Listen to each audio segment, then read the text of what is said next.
السلام علیکم ورحمت الله وبرکاته. سماک ټي وي چینل کې درته هر کله ویم. امید لرم چې تاسو به ټول روغ جوړ خوشاله بئ، د جون په مزو کې بئ. عزتمندو، نن یو افسوسناکه او دردناکه واقعه مخې ته راغلې ده. په صوابۍ جلسې کلي کې درې ښایسته ځوانان چا ظالمانو ډېر بې دردۍ او بې رحمۍ سره قتل کړي دي او بیا یې ورله لاشونه د شپې په هدیره کې لړه کړي دي. د دې ځوانانو څه ګناه وه چې دومره غټ ظلم یا ورسه وکړو، په څه وجې قتل کړل؟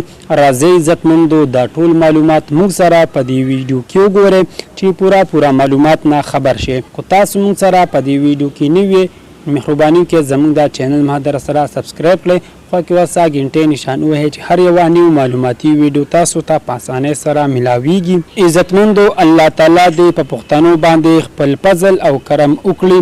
د پښتنو په معاشره کې قتل پسې قتل، ظلم پسې ظلم روان دی، د تپوس څوک نشته دی، هر ناپرسان دی، د هر چا خپله خوښه ده.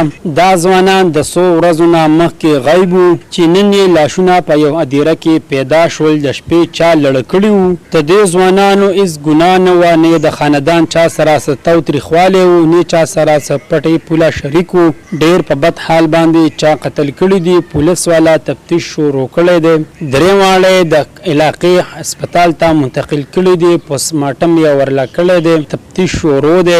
د درې واړو مقتول کور والا ښه په کلکه غوښتنه کړې ده او د کلي خلک هم ګڼ شمېر سره راوتي دي چې دا قاتلان زر تر زره موږ ته ګرفتار کړی او خو سنګینه سزا ولا ورکړی چې آینده دپاره بل هېڅوک داسې کار ونه کړي.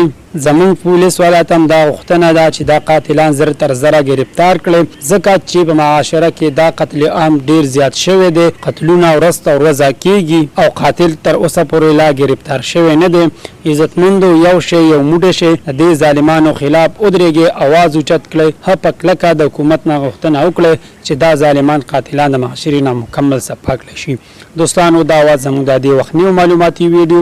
د نورو نیو معلوماتي ویډیو دپاره زموږ دا چینل ما در سره سبسکرایب کړئ، خوا کې وسه ټلی نشان ووهئ چې هر یو باندې معلوماتي ویډیو تاسو ته په اسانۍ سره ملاویږي. والسلام.